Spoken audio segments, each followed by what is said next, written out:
Well, I want to begin, of course, by recognizing the Epstein survivors who were here today.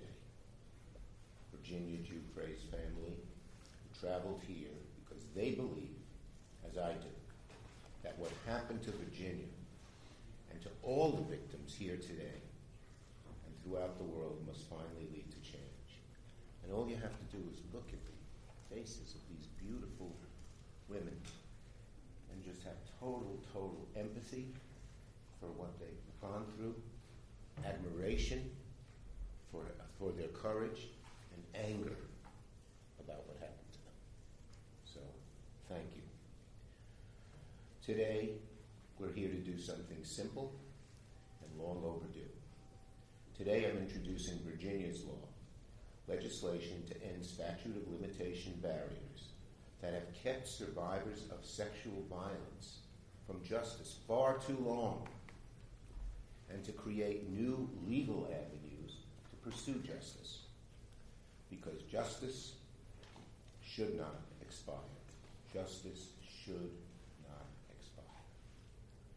And because for survivors, healing does not run on a government clock.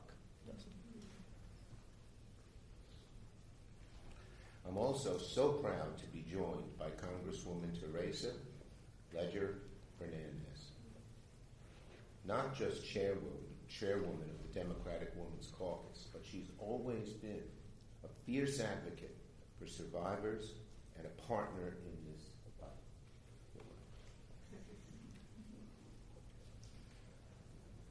She's a champion and a fighter, and that's what a bill like this requires.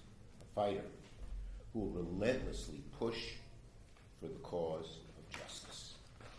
Justice. That's what we demand, justice. And here is World Without Exploitation and Sigrid Macaulay, whose work, along with the survivors, helped shape this legislation. We thank her. The bill exists. Why? Why does the bill exist? Because people refuse to accept silence as the end of the story. It's that simple. It cannot be when something this dastardly and this terrible and this heart-wrenching happens. For years, survivors of Epstein's abuse were ignored. They were doubted, they were silenced, they were dismissed. And even when the truth finally came out, even when the world finally listened, too many survivors were still told by the law, it's too late, your justice has expired. Not because the harm wasn't real, not because the abuse didn't happen, but because the system ran out the clock.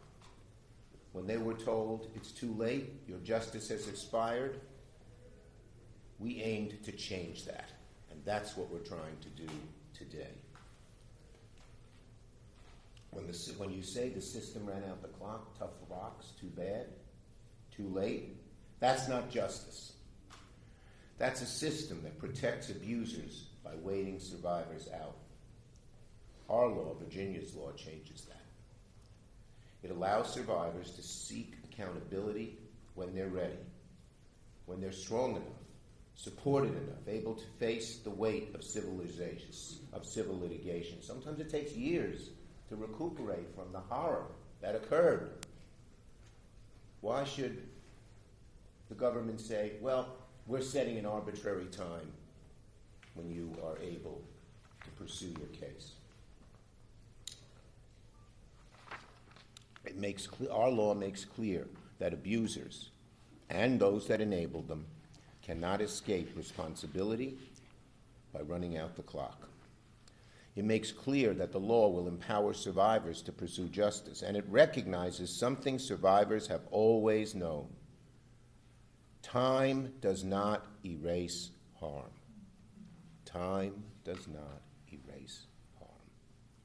Jeffrey Epstein depended on silence and fear, on a system that protected power instead of protecting people. Today we are saying no more. This bill carries Virginia Giuffre's name because she spoke when so many were told not to. And because her story and the story of the survivors standing here today, and we salute you again, all of you, for your courage. Look at these nice faces. It shouldn't have happened to you. It shouldn't have happened to you. So, no survivor should ever be told again that the law failed them and that time mattered more than truth. The survivors of Jeffrey Epstein have waited long enough. Virginia waited long enough. The time for justice is now, and Congress must act.